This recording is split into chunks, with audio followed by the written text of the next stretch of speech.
So for the last 4 weeks, we've been diving into the book of 2 Timothy. And so far as we've been studying the book of 2 Timothy, we've been talking about, first of all, what it means to not be ashamed of the gospel. And we talked about what it means to guard the gospel and what it means to pass the gospel on to those around us. And this week we'll be thinking about what it means to remember the hero of the gospel. And as we think about that, as we talk about that, one of the things that we're going to be looking at is we'll talk a little bit about what the nature of a hero is in general, and how Jesus not only fits the qualities of a hero, but has, in fact, defined what we mean by the word hero. So that's what we'll be talking about today. But first, I've got a slide that I want to show y'all. Go ahead and put up the slide with the list. There we go. If you can't see, that says the top 10 movies of all time. And those are top 10 movies of all time based on box office. So those are the top 10 movies that more people have gone to the movie theater to see than any other movies in the history of movies. And so we've got Avengers Endgame, we've got Avatar, Titanic, Star Wars The Force Awakens, Infinity War, Jurassic Park, The Lion King, The Avengers, Furious 7, and then Age of Ultron. Now, just out of curiosity, how many of you have seen Avengers Endgame? Raise your hand if you've seen Avengers Endgame. That's most of you. Most of you have seen Avengers Endgame, which is no surprise because more people have seen that movie in theaters than any other movie in history. Now, if you look closely at this list, first of all, you have to look closely because the letters are small. But if you look closely at this list, you'll notice that 4 of the top 10 movies are not only superhero movies, but they are Avenger movies. And the reason those are so popular is because no matter who your favorite superhero is, whether it's Iron Man or Thor or the Hulk, Superman is not up there. I noticed that when they made this list, they forgot to put 1978's Superman the movie starring Christopher Reeve on this list, which is, of course, the greatest superhero movie of all time. But I double-checked, and the list is correct. I don't understand it, but the list is correct. But, you know, with the Avengers, it's not just one superhero movie. It's a bunch of superheroes. And so everybody goes to see those movies because no matter who your favorite superhero is, there's a good chance they're in that movie. All right, so we got 4 superhero movies. Let's take a look at some of the other ones. Avatar, though it's not a superhero movie, it is a movie about a hero who comes from one world and becomes like the people of another world in order to save them. We've got Titanic. You know, in Titanic, you have a central character who is a hero who saves the damsel in distress. If you look at Star Wars The Force Awakens, it's a origin story about a hero named Rey. If you look at Jurassic World, it's really more of a dinosaur movie, but there's 2 pretty strong heroes at the center of this story. Lion King is, of course, about a hero in exile who returns home to reclaim his kingdom. Honestly, the only movie up there that is not really a hero movie is the Fast and Furious movie up there. But even in that movie, there are some heroic things that take place. And so, why am I bringing this up? Why is any of that important? Well, the reason that I'm bringing this up is because if 9 of the 10 most popular movies that have ever been made have hero-centered stories, 9 of the 10 most popular movies that have ever been made are movies about heroes. That tells us something about the kind of stories that people crave. We crave stories about heroes. And the reason we crave stories about heroes, and this is not just us here in the United States, but people all over the globe. You look throughout the history of literature, people all over the globe throughout all time have craved stories about heroes. There is something within us that is longing for a hero. And I believe that God has created that longing within us so that when we come into contact with the gospel, we would recognize Jesus for who he is, the hero that we've been searching for all of our lives. Now, when Paul is writing this letter to Timothy, it appears that Timothy may be in need of a hero. We don't know Timothy's exact circumstances, but we do know that he must have been going through some kind of difficult time, because Paul is continually encouraging him, continually letting him know that he can endure whatever might come his way. At the beginning of chapter 2, Paul tells Timothy, and this is what Zach covered last week, Paul tells Timothy to be strong through these trials. And then in verse 8, Paul tells Timothy that the way he can be strong is by remembering Jesus Christ. And when Paul tells Timothy to remember Jesus Christ, it's a way of saying, no matter what kind of hardship you may be going through, Jesus has already saved you from it. Remember the hero of the gospel. Now, since we're going to spend some time talking about Jesus as the hero of the gospel, we need to make a couple of points about heroes in general. Now, the first point that we're going to make about heroes in general is that typically a hero is the main character of their story. A hero is the main character of their story. This is not always the case, but most of the time the hero is the main character of the story. Now, whenever you read through the scriptures, it's pretty obvious that Jesus is the main character of the Gospels, right? We've got Matthew, Mark, Luke, John, and these 4 books are essentially biographies of the life and ministry of Jesus. And so, of course, he's the main character of the Gospels. It's also pretty clear that Jesus is the main character of the rest of the New Testament.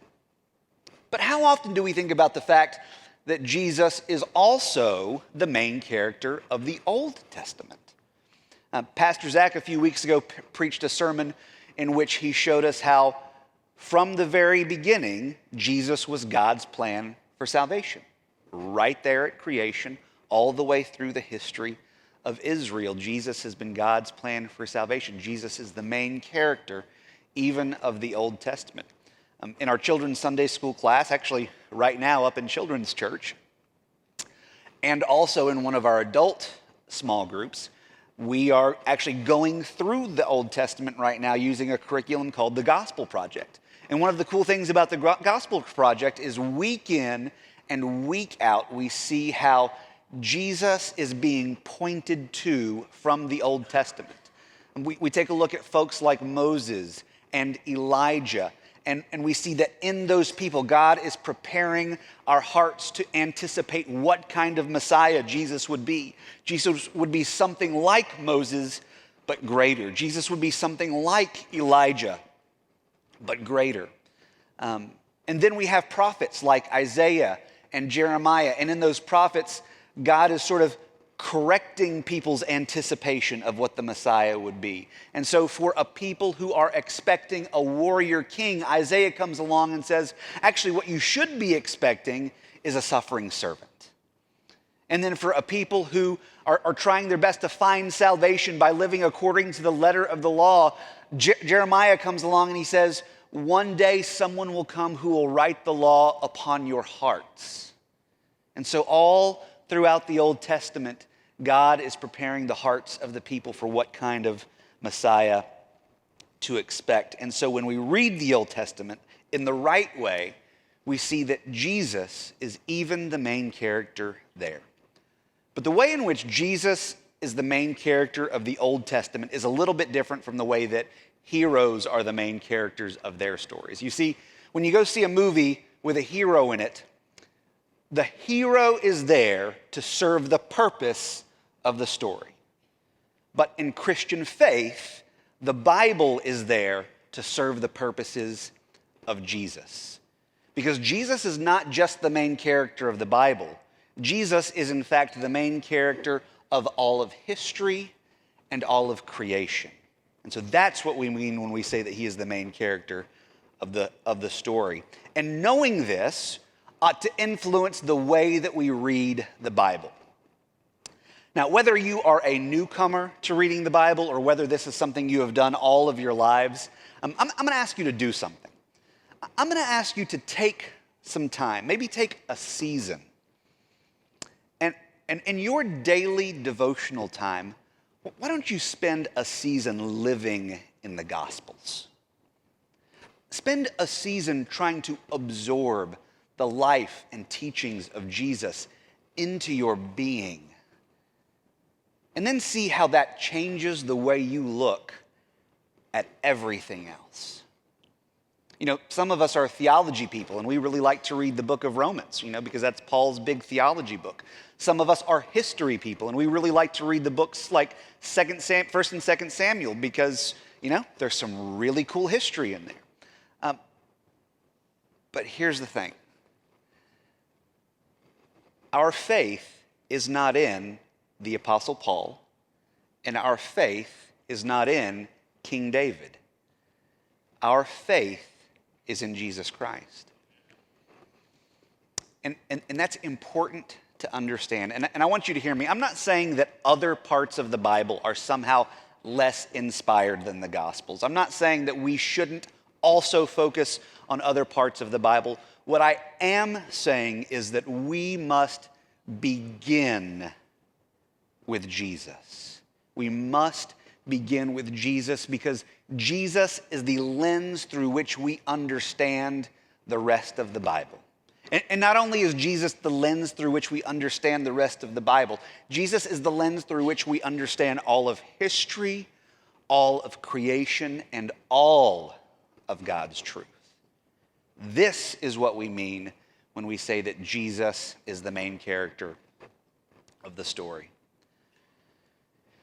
And so one thing we know about heroes is that typically they are the main character of the story. Another thing that we know about heroes is that the hero is the one who saves the day. A hero saves. That is just what heroes do. Now, a few minutes ago, we showed you that list of the top 10 movies of all time, and you saw that Avengers Endgame was at the very top of the list. And just to kind of see if those of you who saw Endgame were paying attention, who can tell me what the name of the villain was in Endgame? Who was the villain in Endgame? Thanos, right? Thanos. So did you know that the word Thanos is actually a derivative of the Greek word thanatos, which means the death person? That's a spooky name right there for a villain. The death person. So in Avengers Endgame, most popular movie in theaters of all time, we have a story about the whole world, which is in need of salvation from death. That is literally what this story is about. Does that sound familiar to anyone? We know another story like that, don't we? It's a pretty clear echo of the gospel. And the fact that this is the story that moviegoers across the globe have been drawn to more than any other movie in history, doesn't that suggest that there is something inside of us that knows that there is a deeper truth behind this story? A truth that maybe the filmmakers themselves didn't even intend, and yet it came through because this story resonates with so many people. Because deep down we know that we do, in fact, live in a world that needs to be saved from the powers of sin and death. And deep down we know that this is a world in need of a hero. In chapter 2, verse 8, Paul reminds Timothy that we already have such a hero. He says, "Remember Jesus Christ, risen from the dead and descended from David, according to my gospel for which I suffer to the point of being bound like a criminal." I want you to notice that Paul points out that Jesus is both the one who was raised from the dead and that he is also the one who has descended from David. He points both of those things out because they are both very important. It's a way of reminding Timothy of Jesus' dual nature as both God and man.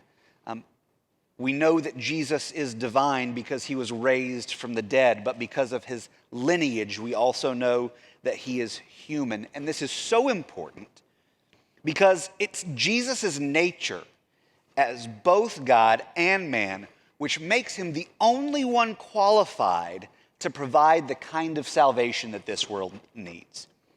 So his humanity is necessary because only a human can effectively pay for the sins of a human. Only a person can effectively pay for the sins of a person. Now, we have, the Old Testament, and in the Old Testament we see a lot about the temple system that they had in place, where people would bring animals to sacrifice for their sins. But this temple system, this animal sacrifice system, it was always intended only as a placeholder that would point forward to the one true Messiah who would come and be the ultimate sacrifice for our sins. It could only be a placeholder because there is no way that an animal could actually effectively pay for the price of human sin. Now let's think about this for a second.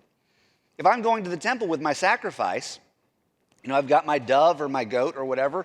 If it hurts your feelings to think about those animals being sacrificed, well, let's just, I don't know, sing a song to yourself or something, because I'm going to talk about this for a second.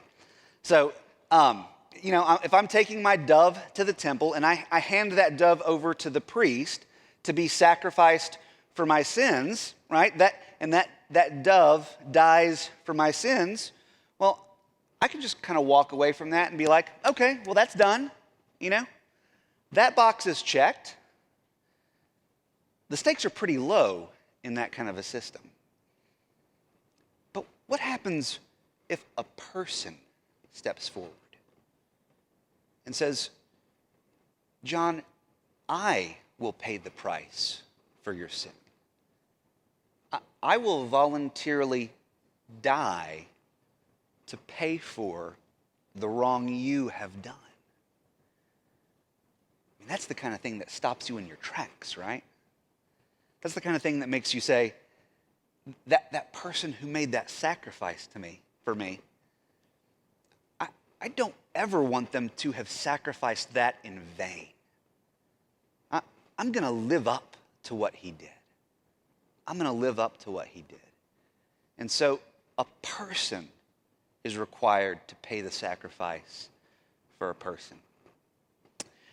Now, within any system of justice, I suppose it is possible for one man to pay the price for another man's wrongdoing. Even if that person is innocent, I suppose that you could step up and say, no, I'll pay the price for that. I suppose it's also possible that one man could pay the price for maybe even a group of people. But there is no way that one ordinary man could pay the price for all people. And not only all people, but for all of creation. One ordinary man simply can't do that. But if you had a man who was also God, that's a game changer. That's a game changer. And that is why it is so important to understand that Jesus was both God and man, because that is what made him uniquely qualified to pay the penalty, not only for your sin and my sin, but for the sins of the whole world, to redeem even creation itself. Now, we don't know exactly what it was that Timothy was worried about. Whether he was worried about the prospect of persecution, or maybe it was just the everyday worries of pastoring a church. Whatever it was, Paul's message to Timothy was, don't let that get you down, because you serve a Lord who has already overcome it. Okay, and so far we've seen that Jesus is the hero of the gospel. He is the hero that is the main character that the story revolves around. And we've also seen that Jesus is the hero who saves. But within this story, you and I also have a role to play. And so what is the role that we play? Well, this is a role that we play in response to who Jesus is and what he has done. What is our responsibility to Jesus because of who he is and what he has done? And I don't know if there's just one right answer to this question.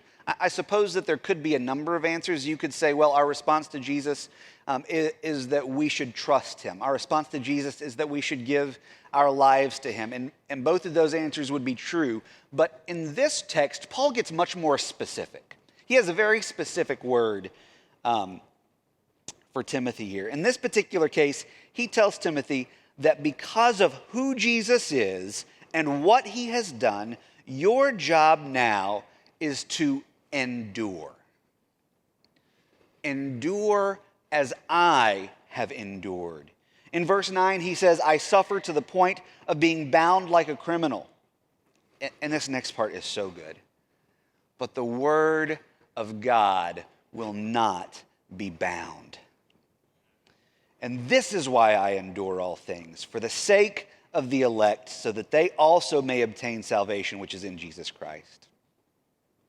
The reason Paul endured, the reason he endured, was for the sake of the elect. But the reason he was able to endure is because the word of God will not be bound. Now, as I think back on my own life, there is not a whole lot that I have had to endure for the sake of the gospel. I've never been persecuted because of the gospel. I've never been thrown into jail because of the gospel. I suppose that from time to time, people may have judged me because of my faith, but it's never been anything that's deeply impacted my life the way that Paul was impacted, certainly. Now, those things do happen today, but you and I are fortunate to live in a place where we don't necessarily experience it with that kind of intensity. Even so, we are still called to endure for the sake of the gospel. And this is one of the central things that we do as a part of our faith. It's at the core. Even if the things we must endure are a little bit different than the things Paul endured. Because in every day, every age, every place, the things that the church must endure are a little different. But the call to endurance is the same. So what are the kinds of things that we endure? Well, I'm just going to focus on one thing in particular because I think it is especially important for our church in this time and in this place. You know, as I interact with the people of this community, a community within a culture that is growing more secular every day, I've got to be honest, I don't encounter a whole lot of people who have like a hardcore negative disposition towards the church or a hardcore negative disposition towards the gospel. I mean, it happens sometimes, but that's typically not what I encounter. Most of the time, I don't encounter people who are actively opposed to the church. You want to know what I see in unchurched people most of the time? Most of the time in unchurched people, I see a disposition towards the gospel that is just kind of meh.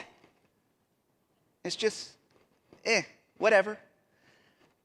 It's not that they dislike the church. It's that they couldn't care less. And in many ways, a person who couldn't care less is a lot tougher to reach than a person who is actively opposed. Because you know what I notice when I do have conversations with people actively opposed? They'll at least have the conversation with me. They'll at least engage at that level. And they'll give me an opportunity to share my faith. But the fact of the matter is that most people these days won't even engage enough to have the conversation. And man, that's a tough place to be in. That is frustrating. That is frustrating for the church. For people like us who have been commissioned to take the gospel into the world, it's frustrating when people in our culture, they've probably still got that sense deep down that they need to connect with God, but man, it is way deep down. And in this time and in this place, there is so much to distract us from that sense of yearning that would connect us to Jesus. Reaching out to a culture that doesn't care can be frustrating, and it can tempt us to think there is nothing that I can do to reach that person, so I'm just going to give up. But here's the thing. You and I do not have the luxury of giving up, because we have been called to endure. We have been called to endure for the sake of that culture that we are trying to reach, so that they too may find salvation in Jesus Christ. And what's more, we know that we can endure, because even in a culture like this, the gospel will not be bound. The gospel will do what the gospel will do. It will go to work on the hearts of the people who come into contact with it, because that is what the gospel does.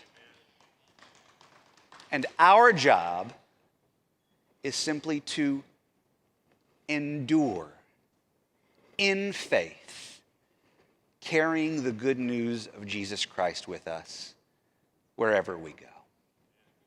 As we approach this time of invitation, maybe you are a person who has felt that deep longing for redemption that we've been talking about here this morning, and you'd like to learn a little bit more about what it means to follow Jesus. Or maybe you are a person who is already a follower of Jesus, and like Paul and like Timothy, maybe you are going through a trial right now of some sort, and you need help navigating that. Whether or not that's you, this altar right now is for you. I will be here, Zach will be here, and we will be ready to pray for you.